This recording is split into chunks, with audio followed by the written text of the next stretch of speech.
Hello, good morning, good afternoon, good evening, and good night, whatever time it is for you.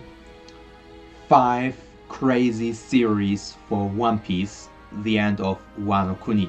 All of these five series, I think they're not completely ungrounded, they're not unfeasible.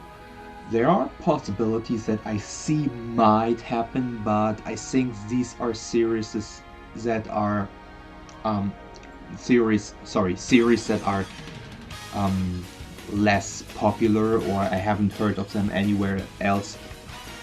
So I think they are more on the unlikely side than on the likely side. They're more unlikely to happen than likely, but something that I feel is still there. So for my first theory regarding One Piece and the end of Wano Kuni, I think the character of Toki, the wife of Oden, who had this, I think it's still not named, I'm not so sure, the devil fruit that gave her the ability to travel only forward in time or send people forward in time. This is such an interesting concept and something that has yet not happened or was shown in the um, manga and anime previously, up to her being introduced. So time travel, always something intriguing and possibly game changing, game breaking for a series. um, I think this is a plot that has not yet been really played with. um, it's so interesting that this character was introduced.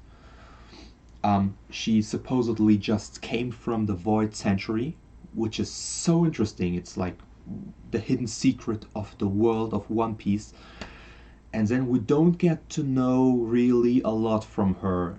She sends um, a few of the retainers, including Kinemon and Kiku and Raizo, um, to the future along with her son Momonosuke, and supposedly dies in the fire of the castle.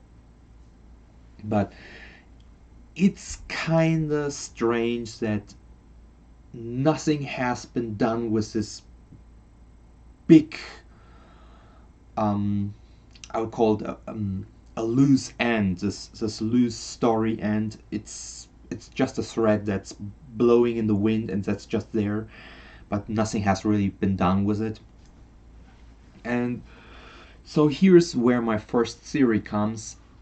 Um, Whether or not Toki has survived or not, whether or not we get to see another character that inherits this devil fruit, whether or not this devil fruit um, will play any significance in the future of One Piece, whether or not, which are all things that other fans have speculated.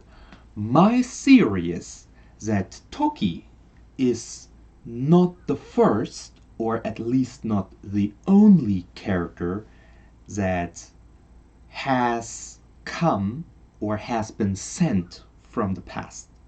So, I theorize that there is at least one more character currently in the world of One Piece, a character that we might possibly even know, that is not from the current timeline, a character from the past.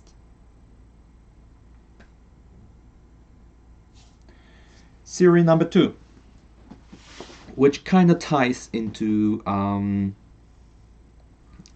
theory number one. Kaido is a good guy. Okay, not maybe a good guy. I think um, his actions speak for himself, but thinking in manga, this is a typical thing that we have kind of this huge gray zone between good and bad characters, and that many manga try to kind of have that gray sponge zone between good and bad.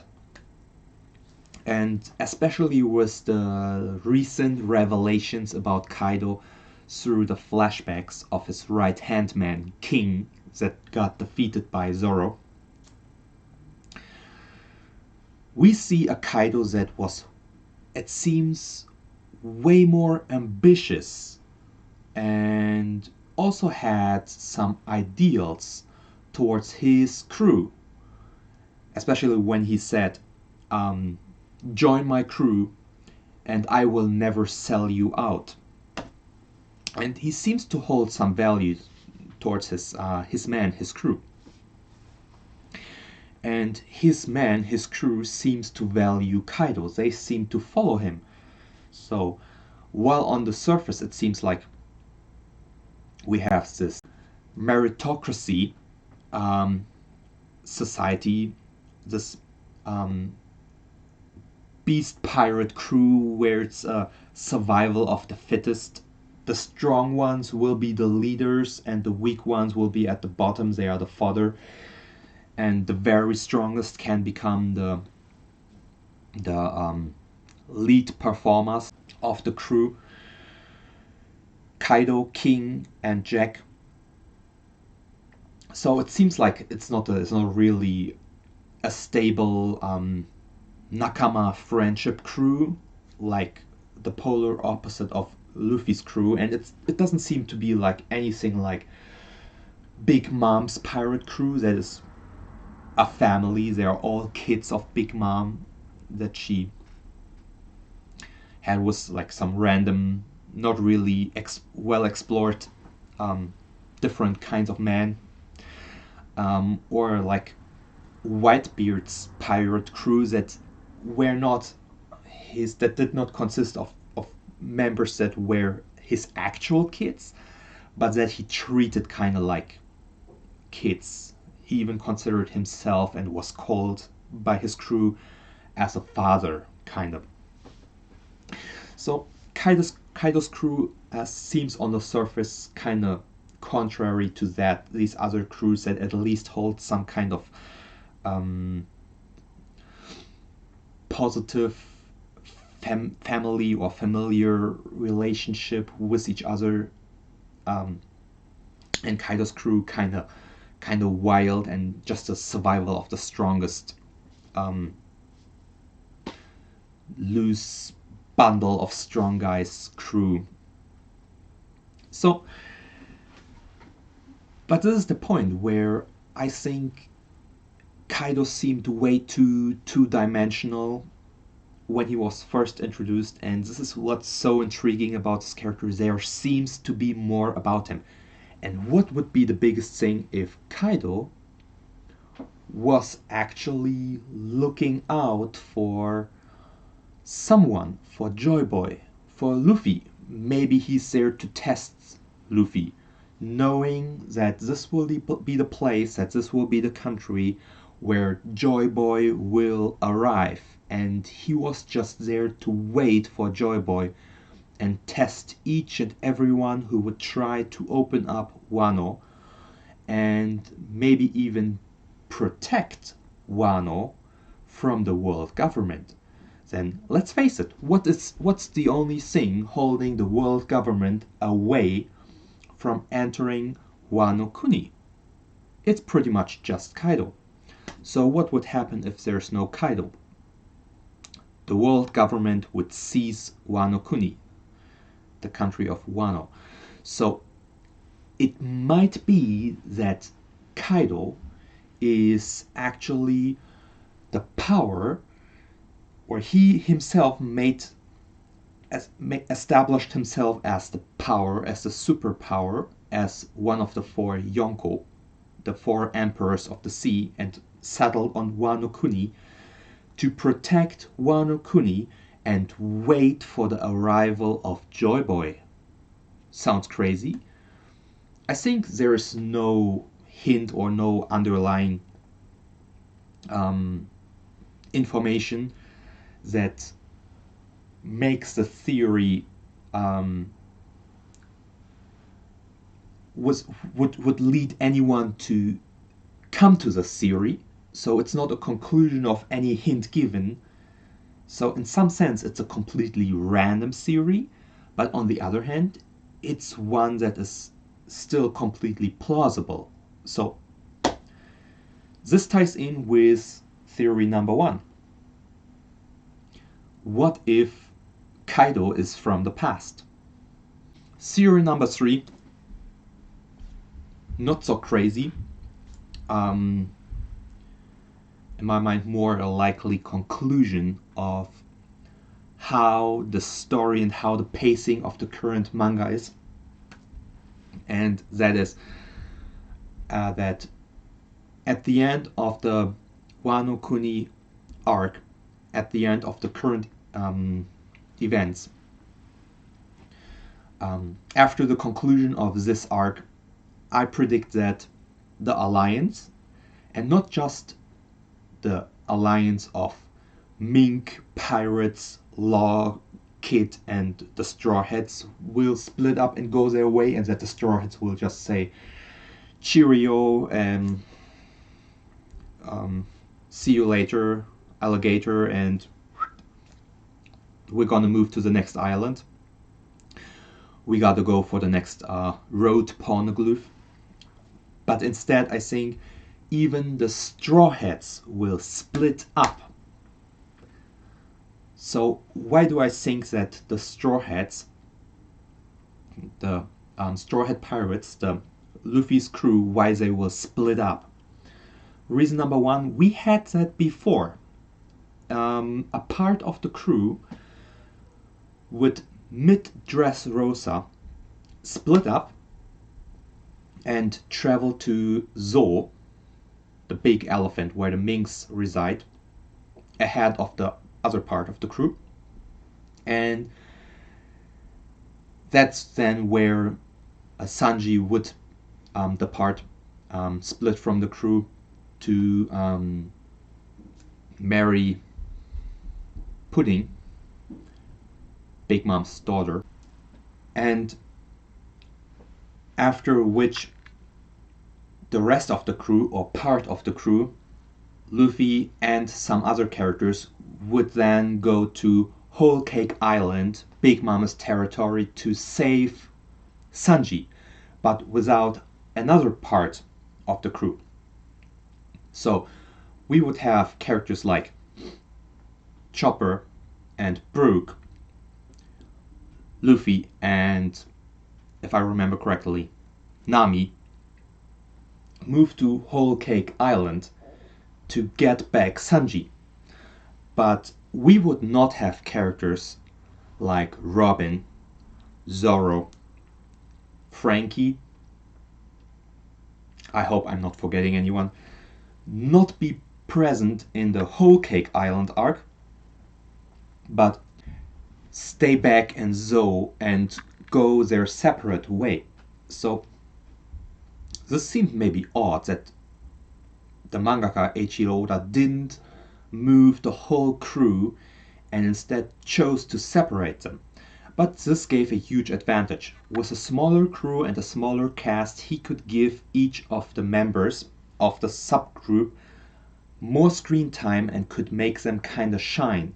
This was, I think, the only reason why we got to see Brook kinda have his shining moments against a short fight versus Big Mom, and then when he smashed the portrait of Mother Caramel, which then led to Big Mom losing her composure.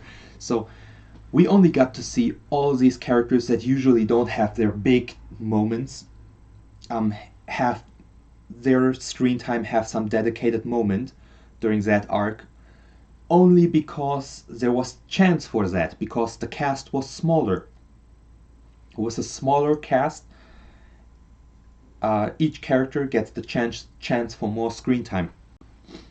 And especially for future events in the series, we already have a big crew.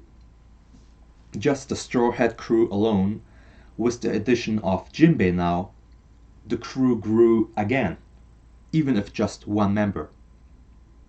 And we have so many side characters that got important, like the big fleet alliance that swore alliance to the Straw Hat crew. Maybe we will have one more addition, maybe to the Straw Hat crew, maybe Yamato, maybe another character. Maybe Momonosuke will choose to travel with the Straw Hat crew, this future pirate king, just as his father Oden did, travel with the past pirate king, which would be a nice analogy. So we have more characters being introduced. Also, I see the possibility of a member of the Mink tribe joining Luffy's crew, especially Carrot, seeing that she seems to carry on that legacy of Pedro trying to support Luffy. And there is that connection where Pedro has that connection to the past pirate king, and now having tried to see Luffy become the next pirate king, which is something he kinda entrusted to Carrot. So I see also just due to the fact that a mink would be a nice and fun addition to the crew. There is this whole Chopper and Carrot dynamic where she calls him Choneki, which is a mix of Chopper and Aniki, which means brother, or in English sometimes it's translated in the fan translations as Brobber, which is a mix of the words brother and Chopper together. Brobber, Chopper, brother. So I think she would be a neat and fun addition to the crew that would absolutely make sense. So after the end of Wano Kuni, we will have Jinbei finally being added to the crew as a constant, and possibly two more characters, which just means that the Straw Hat crew alone will be much bigger.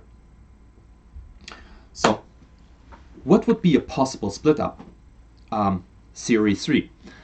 I think one part of the crew will be the one that goes to Elbaf, the island of the giants. And I could possibly see Luffy not being part of the crew that goes to Elbaf,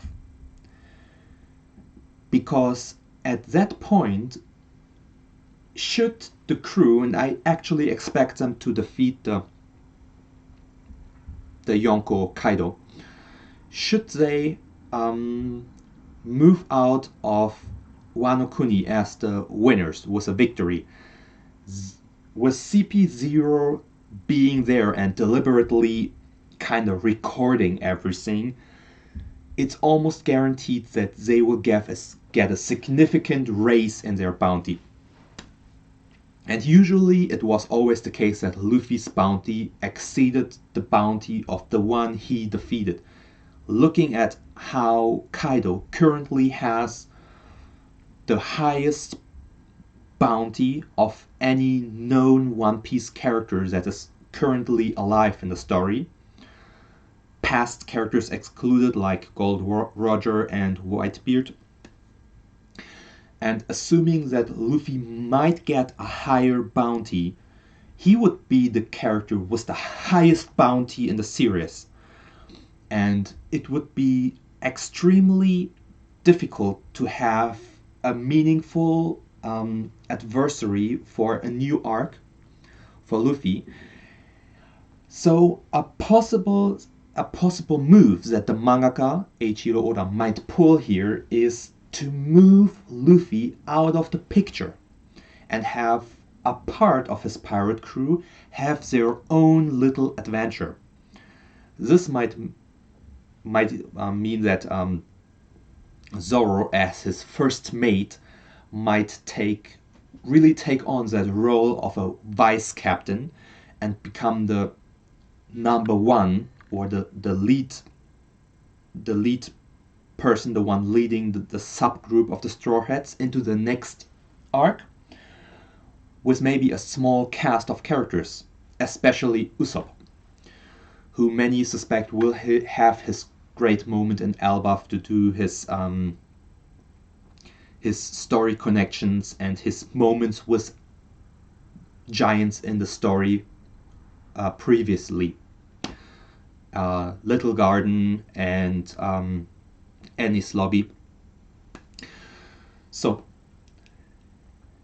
I think, even though it doesn't sound so crazy, it's not a crazy series, but I think it's a series that is absolutely makes sense to me, and it might be super beneficial for giving a smaller set of characters, only a few of the Straw Hats, the chance to shine through giving them more screen time by having less characters. And also by getting Luffy out of the picture, we have that bounty giant that at that point he will be, that monster, out of the picture and putting more pressure on the other characters to be strong and to show that they can be lethal, that they can be effective on their own. Because that's what we need to see from the crew of the Pirate King. We need to see more from the other members. We need to see that even they are capable, even they are strong, even them, they need to be absolutely lethal. Like even Usopp, even Nami, they need to become monsters of their own. Kind of like, oh look, that's got Usopp, like he's a monster. Then how strong is the rest of the crew if he's just one of the weaker guys? Kind of like that's the narrative that I kind of want and I feel is necessary for the next arc of One Piece. So, to sum up my theory number 3, the crew will split up and Luffy will be out of the picture. Theory number 4, pretty short and pretty straightforward, which ties in with all the previous 3 series. I see a huge alliance, and I mean not an alliance with the samurai or with Wano Kuni, with Luffy becoming the new guardian pirate of Wano Kuni. Not just an alliance with his already established big fleet alliance, not just an alliance with Mink and new characters that might join the Straw Hat crew, but I'm talking about an alliance with Kaido and Big Mom. So, theory number 3, I predict that Luffy, regardless of whether he will be the glorious, triumphant victor of this arc, or if he just barely makes it to a draw with Kaido and they kind of knock each other out the same moment, regardless of that, I predict that there will be an alliance. Reason being, how can we include these 2 other characters, these Yonko, further into the story? And I think it's kind of also a loose end that there has been a marriage with Sanji and Pudding, which kind of ties the Luffy, the Straw Hat Pirates, to Big Mom. And I would kind of like to see Big Mom, this glutton, this monster that wants to be Pirate King, but above everything else, it seems she loves food. And who is the best cook in the world? Who can satisfy that craving and that desire for good food? Sanji. So maybe she will settle for the best and greatest cake in the world and say, screw it, I don't want to be Pirate King. I want to have that son-in-law make me giant cakes for the rest of my life instead. Kind of like that. So that might be a fun thing, and especially considering that after that arc, Big Mom might have to acknowledge Luffy as at least equally strong when we see how he fares with Kaido. So Luffy can, the way it seems, keep up with Kaido now, so he should be able to keep up with Big Mom now. So it's not like she can treat him like trash fodder anymore. She at least needs to treat him like an equal. And seeing how Big Mom and Kaido were already into an alliance, and that alliance thing has been a topic or something that has been played with, it might be interesting to see it moving from an alliance between two Yonko, Kaido and Big Mom, to moving to an alliance with three Yonko. Luffy being the fifth Yonko, the fifth emperor of the sea.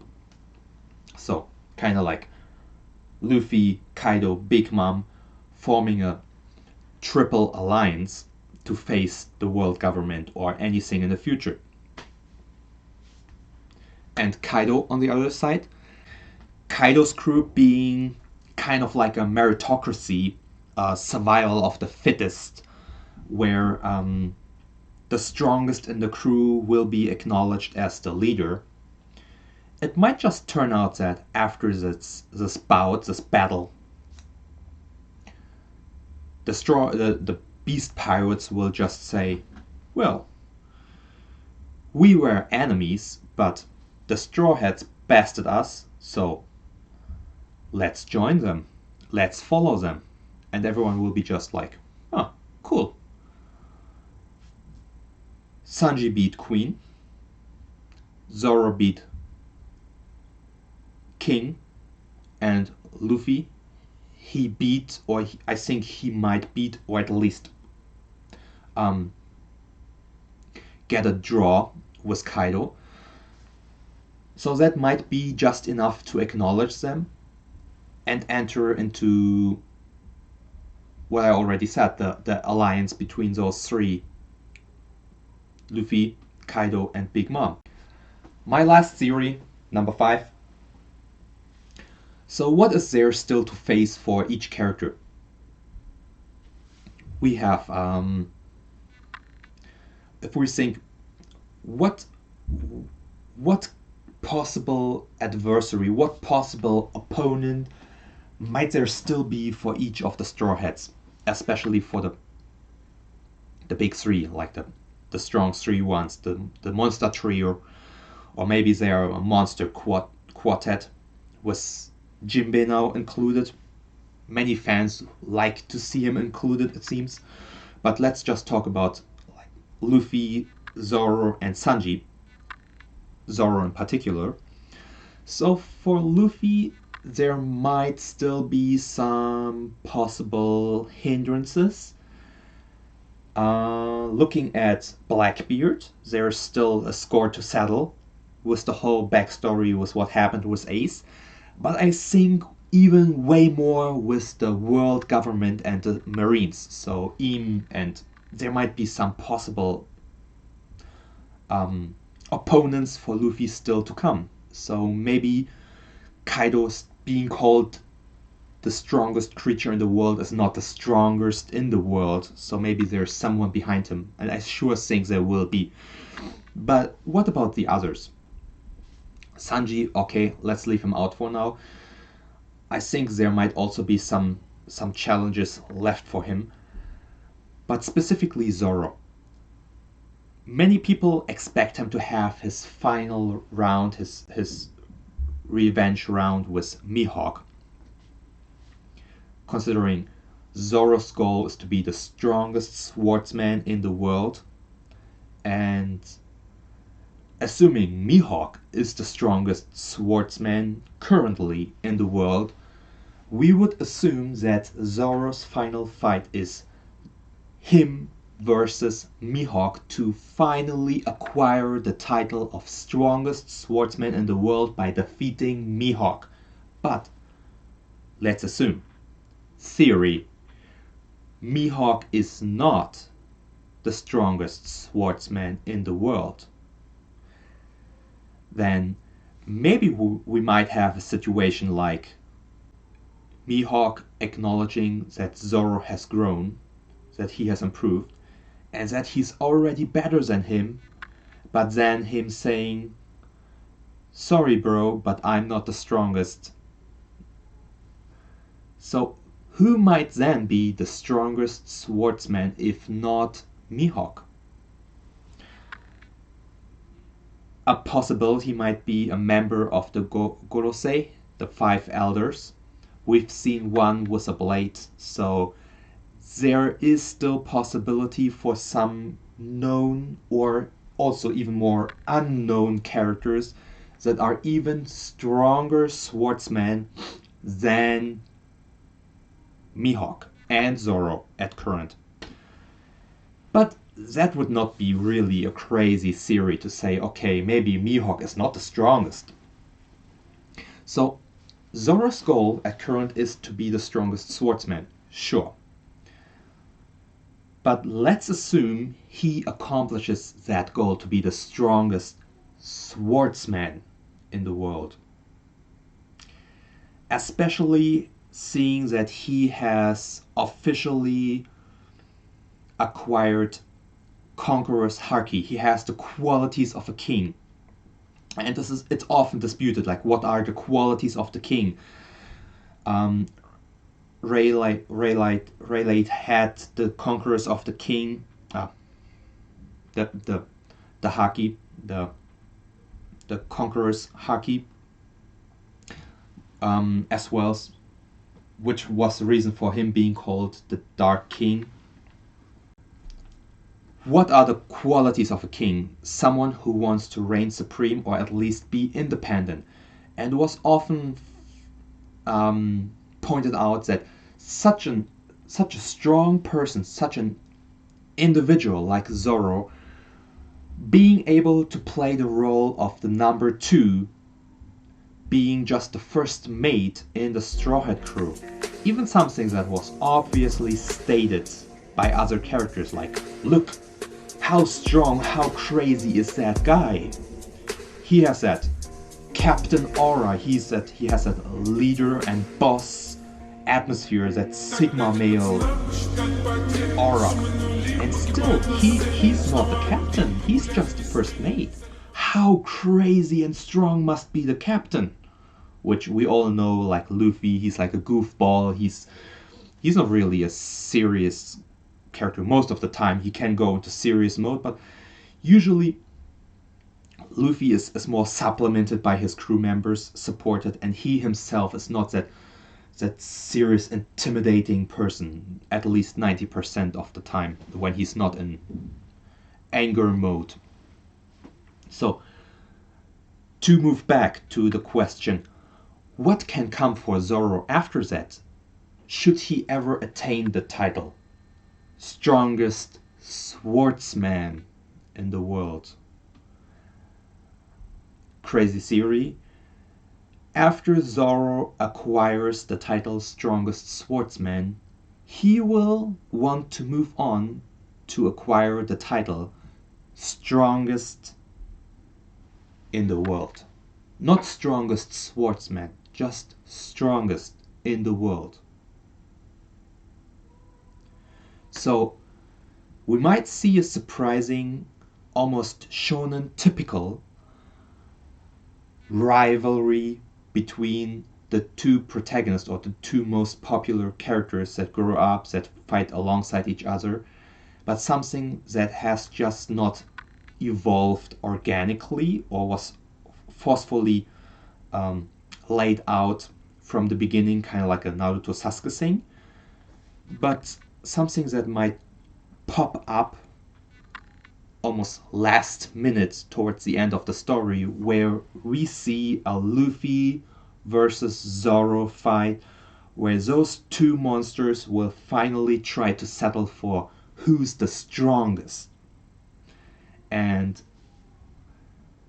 it sounds strange, it sounds like this is not in line with Zoro's character, but I think this might be something that might give the story a further push.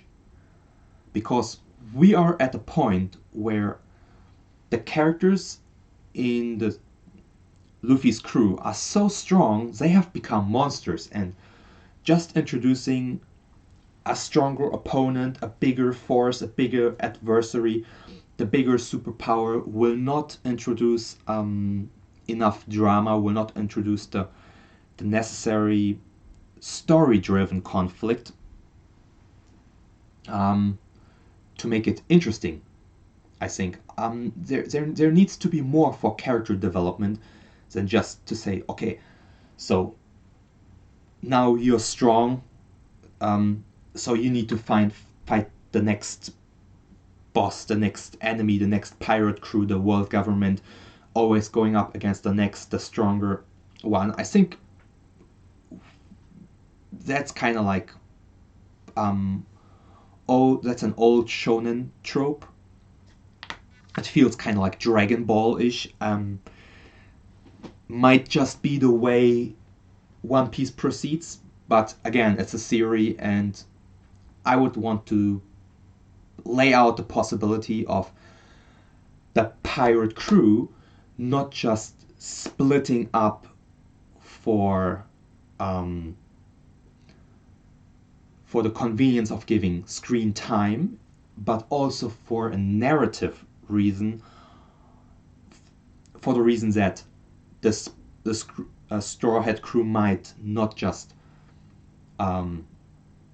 split up for the sake of exploring different islands, for tackling different things parallel, but because they actually do have a split, because there might be a split between Luffy and Zoro, for Zoro maybe coming to a point in his character development where he no longer acknowledges Luffy, where he comes to acknowledge his desires, his ambitions as a king, to be kind of independent, becoming kind of like a second Mihawk, like a lone wolf that still supports Luffy and still has maybe a friendly relationship in the future, mirroring maybe Mihawk and Shanks, but more also in the same fashion that he is kind of breaking up to pursue his own way and to actually prove that he is the strongest alone,